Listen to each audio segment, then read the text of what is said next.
गौतम जी, आज यहाँ इस गोइसरा ग्राम सभा में किस प्रकार की मीटिंग कर रहे हैं? सबसे पहले आपको बहुत बहुत धन्यवाद कि सोशल मीडिया के माध्यम से आप यमुना पार की तहसील बारा बारा का विकास खंड शंकरगढ़ और शंकरगढ़ स्थित ग्राम सभा गोइसरा में जो doctor Ambedkar welfare association doctor Ambedkar welfare network, जिसको हम डान के नाम से जानते हैं, उसकी एक बैठक है। विशेष करके यहाँ 50 महिलाएं हैं। इनको एक कैडर के माध्यम से समझाया गया कि 85% क्या होता है, 15% क्या होता है। इनको स्पष्ट समझाया गया। और आज भी हम जो अंधविश्वास, पाखंड और कुरीतियों में जकड़े हुए हैं, अभी नवरात्र का 9 दिन बीता है तो सभी लोग यहाँ दुर्गा की पंडाल लगी थी, ये सभी महिलाएं वहाँ प्रतिभाग करती थी। लेकिन आज इनको मालूम हो गया कि हमारा एक एक पैसा कहाँ लगाना है, कहाँ नहीं लगाना है। जैसे बाबा साहब ने कहा कि शिक्षा वो शेरनी के दूध है, जो पिएगा वो दहाड़ेगा, वो गुर्राएगा। तो इनको मालूम हो गया कि हमने कहा कि भाई, अगर हमारे पास 4 साड़ी नहीं है, हम 2 साड़ी में अपना जीवन यापन व्यतीत कर देंगे, लेकिन अपने बच्चों को जरूर पढ़ाएंगे। हमारे पास बर्तन नहीं है, हम तावप रोटी बना लेंगे, तावप सब्जी बना लेंगे और हाथ में लेकर खाएंगे, लेकिन अपने बच्चों को जरूर पढ़ाएंगे। मतलब कि पहले तो इनको शिक्षा के प्रति जागरूक किया गया कि जब हम पढ़ाएंगे अपने बच्चों को, उसी शिक्षा के माध्यम से हमारे लड़के आने वाले समय में नौकरी पा सकते हैं या कोई व्यवसाय कर सकते हैं। और दूसरा, विशेष करके इन सबको जागरूक ये किया गया कि इस गोइसरा ग्राम सभा जो है चकबंदी के पास, इस शंकरगढ़ ब्लॉक में, कि सन 70 और 80 के दरमियान चकबंदी आई थी। चकबंदी के दौरान इस ग्राम सभा में कम से कम 50 बीघा, ज़्यादा से ज़्यादा सैकड़ों बीघा जमीनें अतिरिक्त छूटी। अतिरिक्त छूटने के बाद कहीं बंजर है, कहीं पैसा है, कहीं ऊसर है, ऐसी ज़मीनें यहाँ चिन्हित की गई। लेकिन चकबंदी के बाद यहाँ की, चाहे भूमाफिया कहें या बड़े बड़े काश्तकार कहें, वो ऐसी ज़मीनें वो अपनी भूमधरी में मिला के आज भी जोत बो रहे हैं। हमें उनसे कोई दिक्कत नहीं है। हम उनसे, जैसे पंडित जी पाए लागी, बाबू साहब जय श्री राम, ऐसे करते रहेंगे। जैसे हम मजदूरी करें उसी तरह मजदूरी। लेकिन हमारी लड़ाई किससे है? वर्तमान में उत्तर प्रदेश सरकार माननीय योगी आदित्यनाथ जी से है। वर्तमान में हमारे देश की सरकार जो है माननीय नरेंद्र मोदी जी से, प्रधानमंत्री जी है। क्योंकि हम हर 5 साल बाद जब विधानसभा का चुनाव आता है तो विधानसभा में वोट देने जाते हैं, जब लोकसभा का चुनाव आता है तो लोकसभा को वोट देने जाते हैं। मतलब हम हर 5 साल में उत्तर प्रदेश की सरकार बनाते हैं, दिल्ली में केंद्र की सरकार बनाते हैं। लेकिन सरकार में बैठे हुए 2 वर्तमान में जो प्रमुख हैं, उत्तर प्रदेश के मुख्यमंत्री योगी आदित्यनाथ जी और देश के प्रधानमंत्री नरेंद्र मोदी जी। आज देश आज़ाद हुए 78 साल हो गया। देश आज़ाद हुए 78 साल हो गया, संविधान लागू हुए लगभग 75 साल हो रहा है। इन 75 सालों में, इन 78 सालों में भी जो महिलाओं से बात किए हैं कि इनके अगवारे पिछवाड़े साग सब्जी बोने की भी जमीन नहीं है। इनका 1 साल का, 2 साल का, 3 साल का अगर लड़का गुजर जाए, इनके पास इतनी भी जमीन नहीं है कि अपने खेत में लड़के को गाड़ सके, दफना सके। ले जाके कहीं बारक किनारे, कहीं नारक किनारे, कहीं नरकोई किनारे दफनाने का काम करते हैं। हम कह रहे हैं कि पहले यहाँ 700 साल मुगल के शासन किया, 300 साल यहाँ अंग्रेजों ने शासन किया। जब मुगल शासन था तो भी यही बड़े बड़े काश्तकार थे, जब अंग्रेजों का शासन आया तो यही बड़े बड़े लोग काश्तकार थे।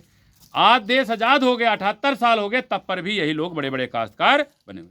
तो हमारी केवल डॉक्टर अंबेडकर वेलफेयर नेटवर्क का एक मुद्दा है कि भैया इन जमीनों का राष्ट्रीयकरण करिए। जब जमीन का राष्ट्रीयकरण हो जाएगा तो जो हमने कहा ना, जो जमीन सरकारी है वो जमीन हमारी है। जल्दी बांटो ऊसर परती, जिसके पास नहीं है धरती, और धरती नहीं धनवानों की है, मजदूर किसानों की। जब राष्ट्रीयकरण हो जाएगा तो निश्चित जो खेती बाड़ी करेगा जमीनें उसके पास आएगी। एक सूत्री कार्यक्रम अगर माननीय प्रधानमंत्री जी, माननीय मुख्यमंत्री जी, अगर हमारी बात किसी माध्यम से आप तक पहुंच रही है, तो इस समय खेतों में धान की फसल लगाई गई है। धान की फसल अब 15-20 दिन में कट जाएगी। अगर आप तिवारा मुख्यमंत्री बनना चाहते हैं, आप चौबारा प्रधानमंत्री बनना चाहते हैं, तो हमारे बहुजन समाज में जो दलित समाज के लोग हैं, इनका दिल बहुत बड़ा है। आप कोई तिवारा मुख्यमंत्री बना सकते हैं, चौबारा आपको प्रधानमंत्री बना सकते हैं, लेकिन एक शर्त है। शर्त यह है, जैसे धान कट जाए, हमारे यहाँ जो है लेखपाल, कानून गो, नायब, एसडीएम, डीएम को लगा करके हम किसी भूमधरी जमीन नहीं मांग रहे हैं।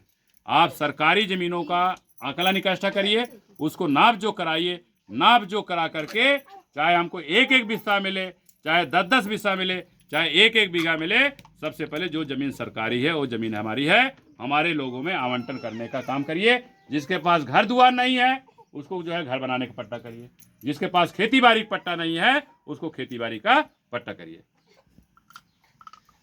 इसका क्या उद्देश्य है गौतम जी? विशेष करके आपने बहुत अच्छा सवाल किया।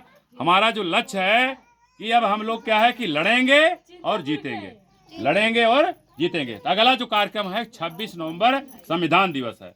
हमें मालूम है कि बाबा साहेब ने जो संविधान बनाया है, तो बाबा साहब ने कहा था कि यह संविधान जब 26 जनवरी 1950 को लागू होगा तो राजनैतिक रूप से समानता आ जाएगी, लेकिन सामाजिक और आर्थिक क्षेत्रों में विषमता बनी रहेगी।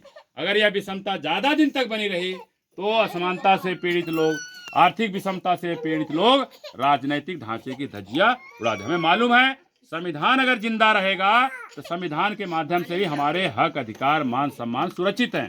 तो संविधान को जिंदा रखने के लिए हम लोग जो है आगामी 26 नवंबर को इलाहाबाद में या प्रयागराज में जो धरना प्रदर्शन स्थल है, सिविल लाइन में धरना प्रदर्शन स्थल है, वहाँ पे टारगेट है कि इस बार हम लोग 5000 लोग वहाँ पहुँच रहे हैं। और 26 नवंबर से पहले अगर हमारे इन गाँवों में, लगभग सैकड़ों गाँव में नेटवर्क फैल चुका है, अगर पट्टा होना नहीं शुरू हो जाता है तो माननीय मुख्यमंत्री जी, हम आपको 2 महीना पहले आगाह करना चाह रहे हैं, 1 महीना पहले आगाह करना चाह रहे हैं। आगामी 26 जनवरी को, 26 जनवरी 2025 को आपका जो आवास 5 कालीदास मार्ग लखनऊ है, हम लोग यहाँ लाखों की संख्या में 25 तारीख रात पहुँच जाएंगे और आपके आवास पर तब तक बैठे रहेंगे जब तक हमारे गाँव का पट्टा होना नहीं शुरू हो जाता।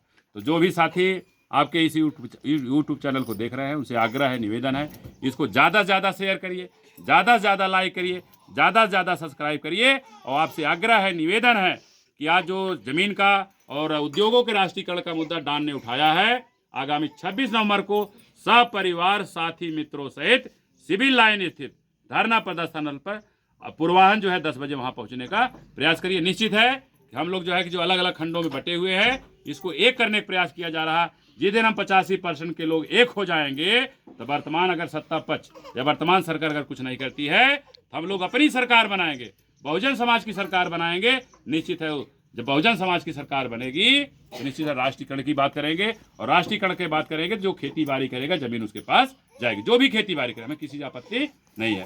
तो निश्चित है आप सभी से आग्रह करते हुए पुनः निवेदन है कि 26 नवंबर को इलाहाबाद में, जिसको हम प्रयागराज के नाम से जानते हैं, सिविल लाइन स्थित धरना प्रदर्शन स्थल पर जो अधिकारी कर्मचारी है, मैं तो कहता संविधान की रक्षा सुरक्षा के लिए, संविधान के सम्मान में जो संविधान दिवस मनाया जा रहा, आप एक दिन का अवकाश ले लिए। बाकी तो हम गाँव में डेली प्रतिदिन मैं निकल रहा हूँ और लोगों का एडवाइज कर रहा हूँ। निश्चित है सपरिवार साथी मित्रों सहित लोग वहाँ पे पहुँचे। आभार व्यक्त करते हुए सभी साथियों को जय भीम, नमो बुद्धाय, जय भारत, जय भारतीय संविधान, जय बहुजन समाज।